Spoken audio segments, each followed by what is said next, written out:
Next guest, when you want to go to someone and talk NHL goaltending, you do it with our next guy from the Daily Faceoff and Sirius XM NHL, retired NHL goalie and friend. This guy's so lucky he can call himself a friend and former teammate of Louie Domingue. Mike McKenna joins us here on 93.7 The Fan. Mike, when you look at Louie, would you say he's more Patrick Waugh or Marty Brodeur? From your perspective, how would you assess his game, Mike? Oh, well, I'd say Grant Fuhr because he catches with his right hand. Let's give some credit here. Let's guys. give some love to Louie Domingue, baby. Let's go. Woo! All right. No, you know what, man? Louis is himself. There's only one King Domingue out there, okay? And and what I think is so awesome about this is that Louis really been through, and he's been through the hockey cycle. You know, like we were teammates when he was first coming into even pro hockey. Okay. I believe it was his second year. We were at the Portland Pirates, and he was fortunate to be in the Coyotes organization that had some juice behind him because he was one of their draft picks. But it was no guarantee that he was going to make it to the NHL. And, he got there. He was able to hold it for a while. And, I mean, he has played 143 games over his career. Like, that's nothing to sniff at. That's Agreed. A lot of hockey in the NHL for any goaltender when you think about it. Like, unless you're a pure starter, you're probably backing up at least half of those games. So, like, he's dressed probably well over 300 NHL games. This isn't like we're grabbing a guy. Well, it's not like we're grabbing an insurance salesman from Dallas. You know what I mean? Like we're getting somebody who's got some Or experience. the Zamboni driver for Carolina that night, right, Mike? Yep. It was, yeah. So, I mean, Louis ready for this. And the thing is, he'd had a really good year. I know he'd had some injuries, but even in the American League, he was performing at a really high level in Wilkes-Barre. And he can draw upon his past experience. He's been in the NHL. He's done this before. And I think that confidence that he's always had really oozed out in the post-game press conference. Man, he wasn't fazed by that moment for a second. So it was awesome. It was fun to see.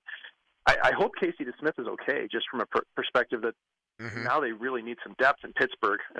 But I thought Louis did a great job. Obviously, 17 for 17, coming in cold in MSG, where you're sitting in a corner. You're not even on a bench in that building. So big ups to Big King Domingue. Mike, beyond just the inherent confidence you just talked about, what is it about his game, his style as a goalie that you think helped him in that situation? Like, what does he do well in net? What's his calling card as a goalie that maybe was built for that kind of unexpected pressure-packed moment? Well, the big thing for me with Louis is that he's got a pretty calm game. He's not somebody who's so aggressive that you'll see him in the white ice and chasing and playing aggressively. And that lends itself to consistency. It lends itself to being able to come into a situation like this where, listen, you get into OT and the ice starts to get bad. The player's energy level drops. It turns into kind of a spray and pray type of game where you're trying to shoot from anywhere to score goals. And I thought for Louis what was key was that, like, the first shot or two that he had right off the face-off were kind of muffins into his chest, and he could corral those and get a feel. And then he had to make a couple of good saves after that. And I'm not talking like big-time grade A rush chances, but we're talking like in tight, trust your fundamentals, make a couple of combo saves. And no doubt about it, coming from a former goalie, like you make a couple saves like that and you feel like you're into the game. Mm-hmm. And you could see that. He looked calm as could be. It didn't faze him one bit, and he just looked like he was ready for the moment. Mike McKenna, former Louie Domingue teammate, friend, now does a lot of goaltending analysis for Daily Faceoff and Sirius XM NHL Radio. You know him so well, Mike, because you even said muffins, and he's a renowned baker. He is. Yes, he is into the baking. Was he a big food enthusiast when you were playing with him? Because he's even critiquing the meal that he got in between periods last night at MSG, Mike. It's grown for sure. When we were first teammates, Louis Québécois, and the Québécois folks tend to have a greater appreciation of food than a red-blooded American like myself from the Midwest. So, I can remember when we were in different places, and Louis wanted to grab a nice meal, and that would happen. And I remember him explaining the delicacy of Montreal smoked meat to me, obviously something that was near and dear to his heart, being from the Quebec province. And I was 0% surprised when, during the bubble, it became something of a phenomenon when Louis was baking pies left and right. Like, beautiful, gorgeous, Yeah, he had a nice lattice work on that apple pie that he was showed a off. big Holy crap. And I mean, the egg wash on top, the perfect golden brown. Like, I wasn't surprised at all, man. And actually, like now, these years later from when we were teammates, as much as I've learned cooking, as much as he's learned baking, I think we might be the best culinary goalie tandem in North America. I'm willing to put a Billy on that. I think we could do it if there's ever a competition.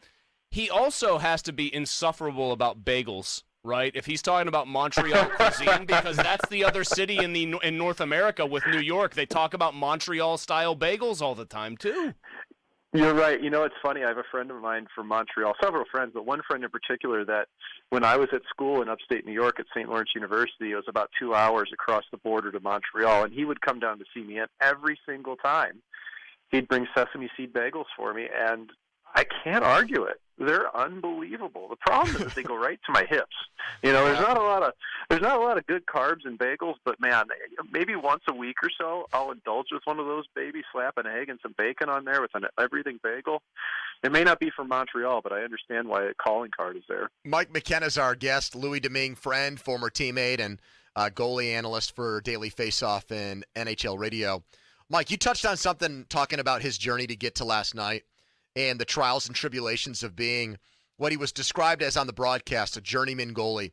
Can you talk about what that journey is really like what it does to you mentally, emotionally, what it does to your family, those kinds of things? It's a lot, but you almost become used to it.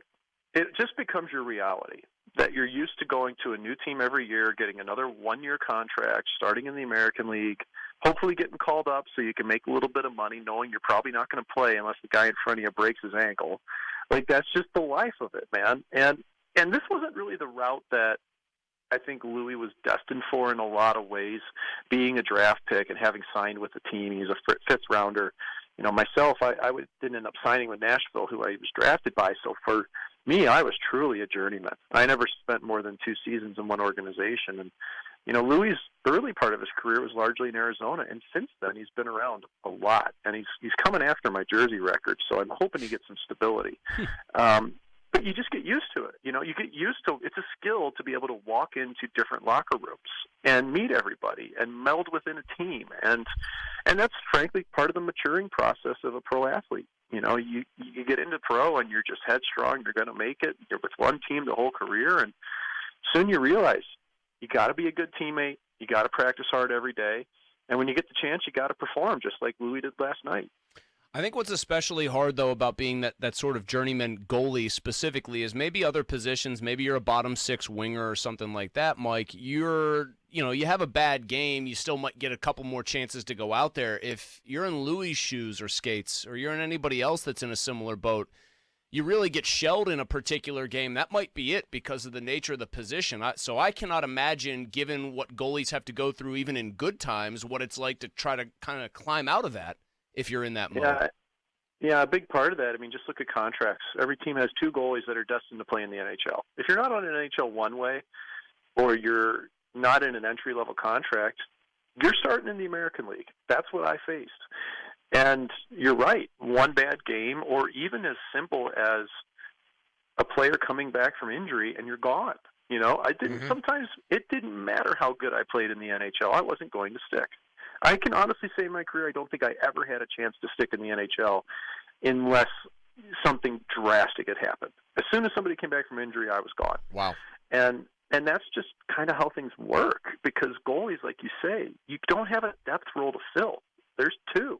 And if you're not one of those top 2, you're down in the Iron League riding the bus around eating soggy subs, man. So and he would hate that based on his spicy pork and broccoli breakdown last night. He'd rather just go hungry than eat a soggy sub. Yeah, and we joke around like it's actually in the American League gotten to be a really well-oiled machine now. Teams are providing really good meals after games. They care about nutrition finally.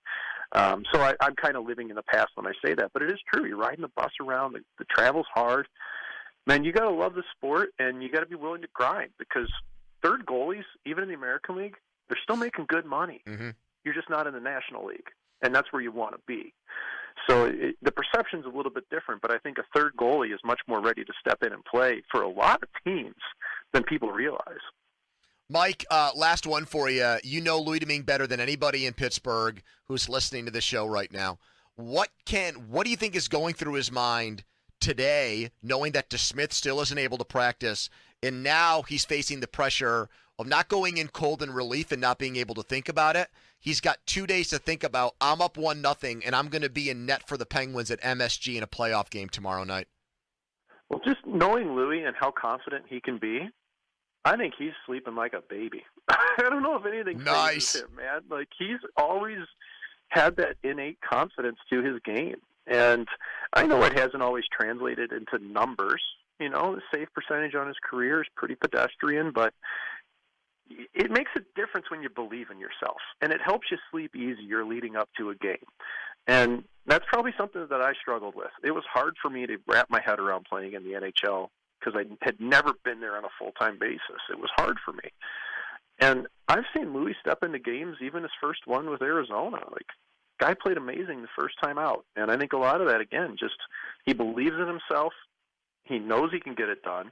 And you don't know if that's going to happen. We never know. But it's a nice first step when you walk in the building to have that. Mike McKenna, Louie Domingue friend, former teammate, cook. Well, no, he lover. cooks, Louie bakes, so that's why they're the tag Oh, okay, team. gotcha. Yeah. Check him out on the Daily Faceoff and SiriusXM NHL Radio. Mike, if he keeps this going, we might have to have you back on if he turns into a cult hero here, okay? Well, I mean, if he turns into a cult hero, I want us to come in and be able to do a live-action cooking show for everybody. So I'm going to put that on Deal. you guys. Okay? All right. Yeah, I think we can pretty much work that out. There you go, Mike McKenna, everyone. Sounds good. Awesome. I'll hold you to it. Thanks for See ya. having me.